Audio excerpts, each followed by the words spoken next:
Hello everyone. Today we will start our third unit of Quality Control and Regulatory Affairs. So before starting this unit, I want to tell you कि ये जो है this is one of the easiest units in this subject. All you have to do is आपको ये करना है, आपको समझना है कि you are in the lab and you are going to conduct an experiment. ठीक है. अब ये एक्सपेरिमेंट आप कैसे करेंगे, उसमें क्या होना चाहिए, क्या नहीं होना चाहिए, एक्सपेरिमेंट के बाद क्या होता है, एक्सपेरिमेंट के दौरान क्या होता है, ये सारी चीज़ें हमें इसमें पढ़नी है. तो this is easy, right. All you have to retain a data जो मैं आपको बता रही हूँ, और वो रिटेन करने के लिए you don't have to mug up. Okay, आप वो चीज़ समझ लेंगे एंड सब सही हो जाएगा. ठीक है. सो ये यूनिट हम सबसे पहले इस टॉपिक से शुरू करेंगे. This is the first topic of this unit, that is good documentation practices.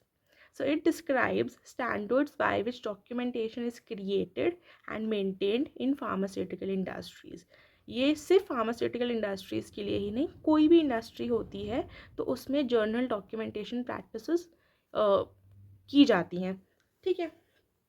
For example मैंने एग्जाम्पल के लिए फार्मास्यूटिकल इंडस्ट्री लिख दिया है क्योंकि ये बहुत ही रेलेवेंट है हमारे टॉपिक से.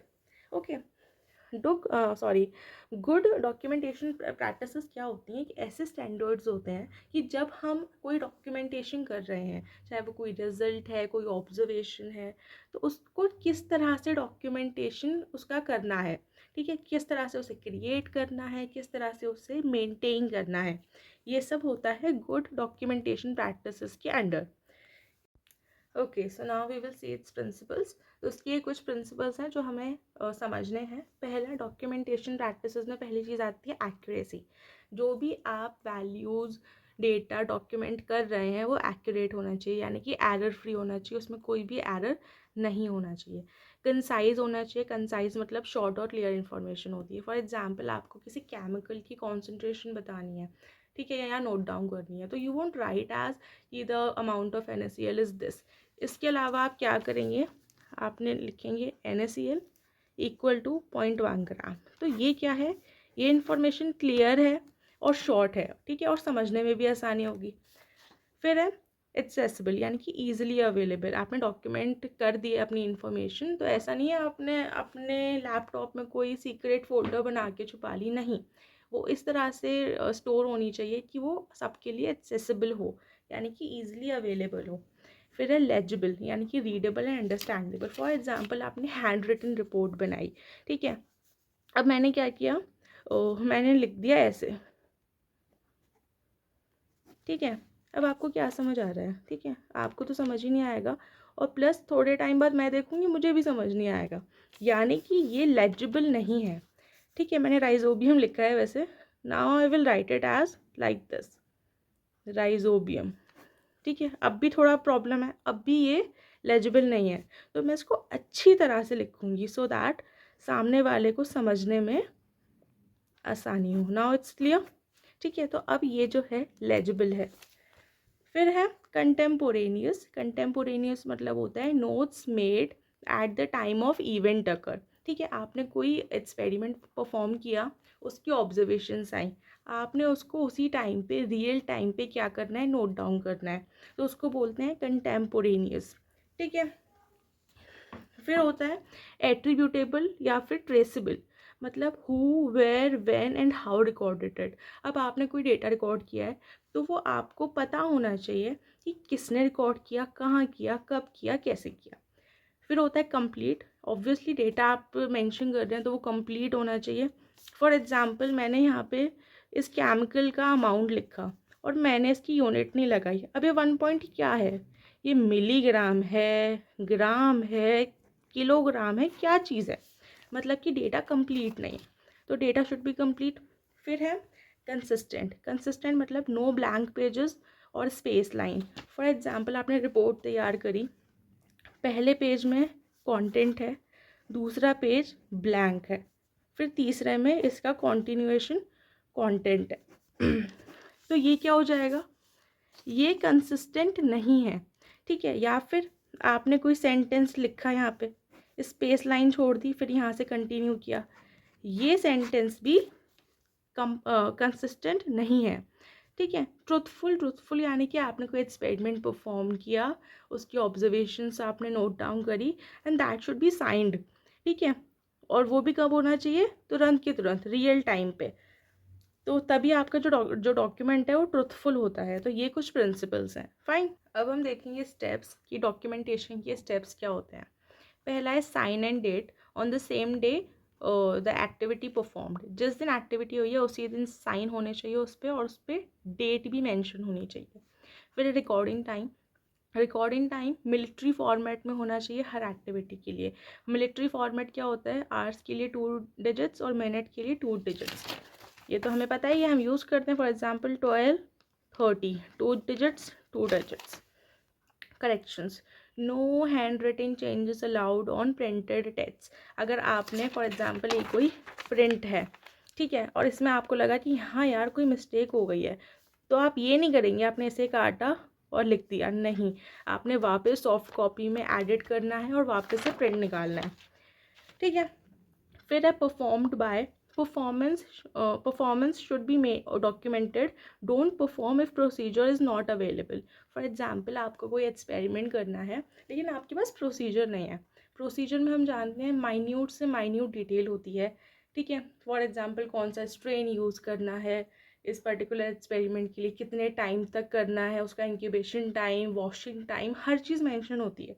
तो अगर उस प्रोसीजर से थोड़ा भी डेविएशन होता है तो हमारा एक्सपेरिमेंट फेल हो जाएगा and we don't want that.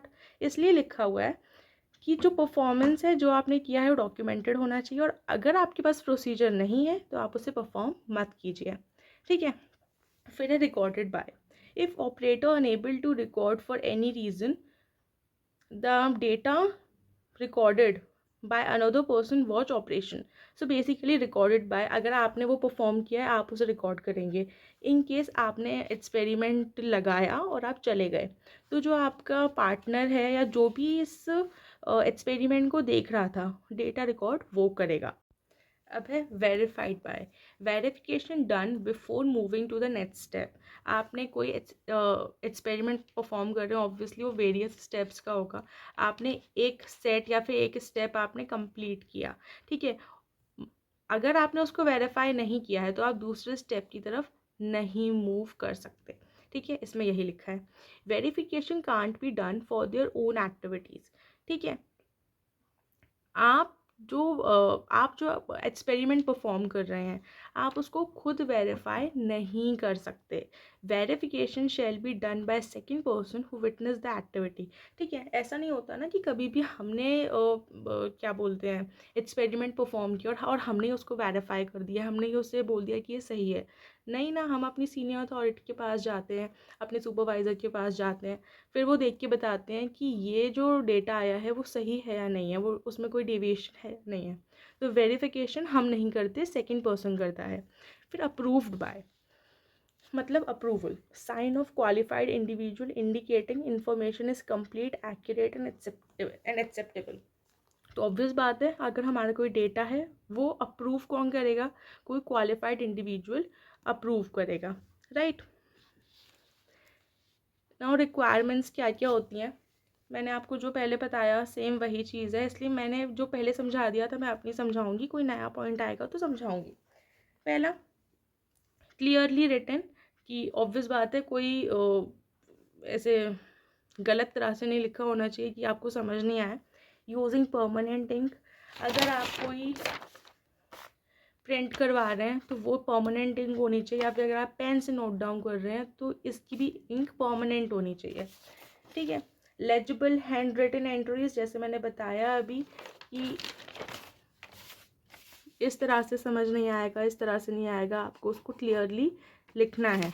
ठीक है। परफॉर्म्ड बाय साइन, ऑब्वियसली कोई आपने डेटा राइट डाउन किया तो वो साइन से ट्रुथफुल हो जाएगा। रिव्यूइंग एंड अप्रूविंग, आपने एक बार सब देख लिया, वेरीफाई कर लिया, सब कर लिया, अप्रूवल होने से पहले एक बार फिर से डेटा रिव्यू किया जाता है और फिर अप्रूव किया जाता है। पेज नंबरिंग, फॉर एग्ज़ाम्पल आपने 10 पेजेस की रिपोर्ट बनाई, तो ऐसा नहीं है आप प्रिंट करेंगे और आप दे देंगे, बाकायदा हर पेज में पेज नंबरिंग होनी चाहिए, 1 2 3 4 5 6। Providing enough details to make sense of it. Obviously जैसे मैंने आपको बताया कि अगर आपने NaCl लिखा और .1 लिख के छोड़ दिया तो इसमें सेंस नहीं बन रहा है, आपको पता नहीं चल रहा है कि NaCl .1 कितना है, तो you have to write the unit of it. ठीक है, तो इसमें यही लिखा है providing enough details to make sense of it. Consisting wording, ठीक है, अगर मैंने यहाँ पे लिखा कैल्शियम तो मैंने यहाँ पे स्पेस दे दिया, फिर शियम, फिर तो ये क्या है, कंसिस्टिंग नहीं है। कॉज एनालिसिस क्या होता है? Root cause analysis is a process that attempts to identify the exact cause of problem, यानी कि deviation. Basically root cause analysis हम इसलिए करते हैं क्योंकि हमें प्रॉब्लम का एग्जैक्ट कॉज पता चले कि ये प्रॉब्लम हुई कैसे है। ठीक है, जैसे कि मैंने ये डायग्राम बनाया हुआ है समझाने के लिए, ये हमारी प्रॉब्लम का रूट कॉज है और ये सिम्टम्स हैं, राइट। हम इसको अपना नॉर्मल ह्यूमन बॉडी से कंपेयर करते हैं, ज़्यादा अच्छे से समझ आएगा। फॉर एग्ज़ाम्पल, ठीक है, इसे हटाइए। फॉर एग्ज़ाम्पल कोई बैक्टीरिया का इन्फेक्शन हुआ हमारी बॉडी में, तो इन्फेक्शन होते ही हमारी तबीयत ख़राब नहीं होती है, राइट। हमें पता है कि एक इंक्यूबेशन पीरियड होता है जिसमें बैक्टीरिया आता है, आराम से ग्रो होता है, अपनी कॉलोनी बनाता है, एक पॉपुलेशन जनरेट करता है, उसके बाद वो डिज़ीज़ कॉज करता है। और जो डिज़ीज़ होती है वो बैक्टीरिया हमें आके नहीं बताता है कि भाई अच्छा है मैं अब बड़ा बड़ा हो गया हूँ और मैं ऐसे ऐसे डिज़ीज़ कॉज कर रहा हूँ, नहीं। हमें कैसे पता चलता है, हमें सिम्टम्स आते हैं।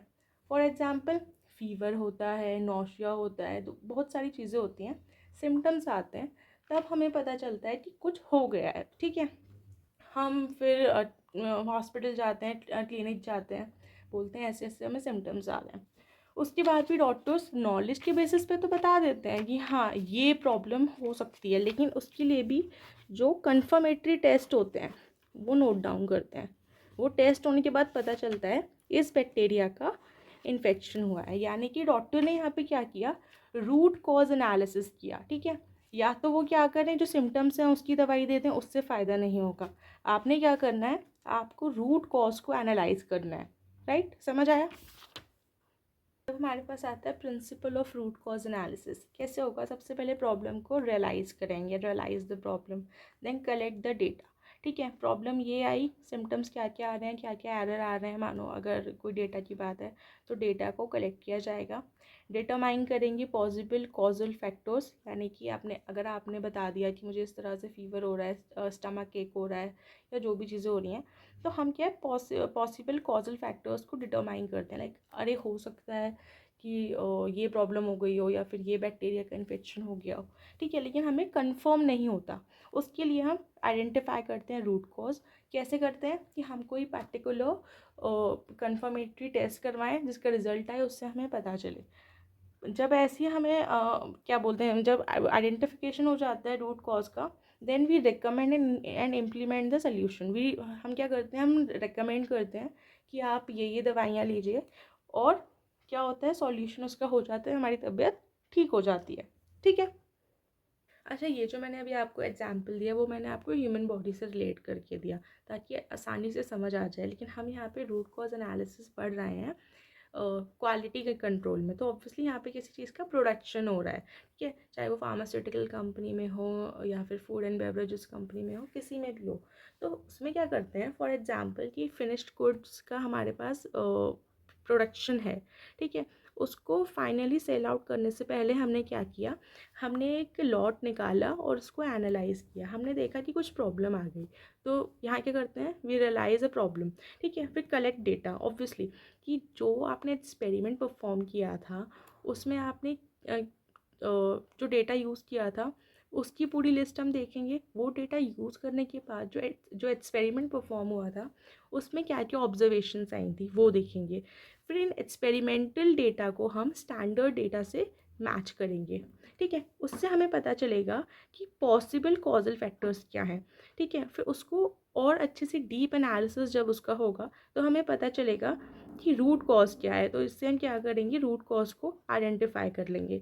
जब हमें रूट कॉज पता चल जाएगा then we recommend and implement solution. Obviously हम क्या बोलेंगे, वी रेकमेंड कि आप इसको फिर से एक्सपेरिमेंट को परफॉर्म कीजिए, और इम्प्लीमेंट सोल्यूशन कैसे, कि आपने फिर से और डेटा को मैच करना है, यहाँ यहाँ प्रॉब्लम हुई है। ठीक है, तो आपने केयरफुली इस डेटा को, इस एक्सपेरिमेंट को परफॉर्म करना है।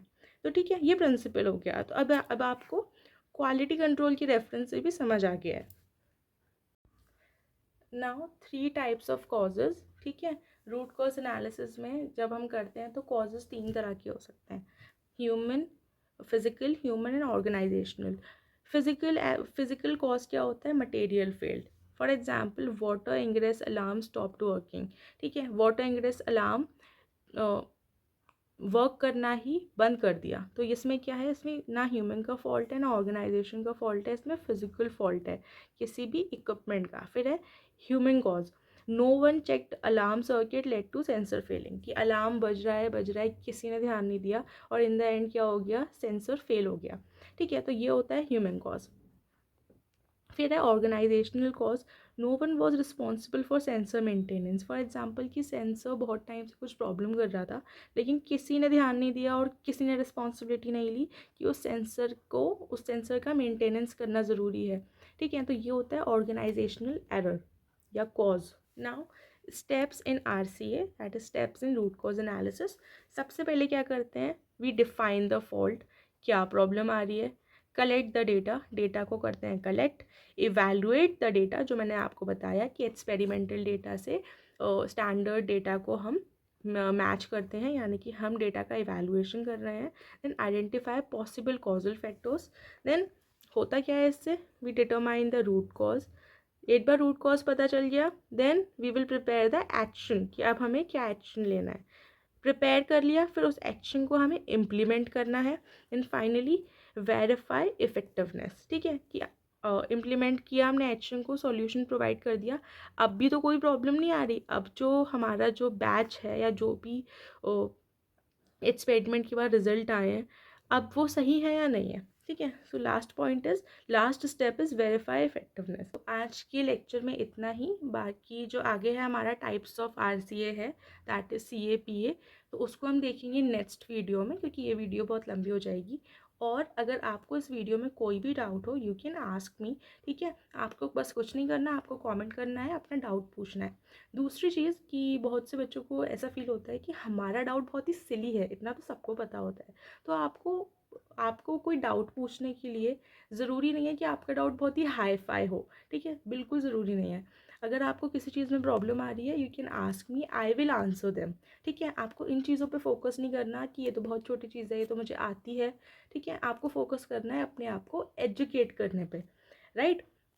तो जो भी प्रॉब्लम हो, you can comment down and I will reply, I will answer, ठीक है, एज सुन एज पॉसिबल। और तब तक के लिए बाय बाय, सी यू।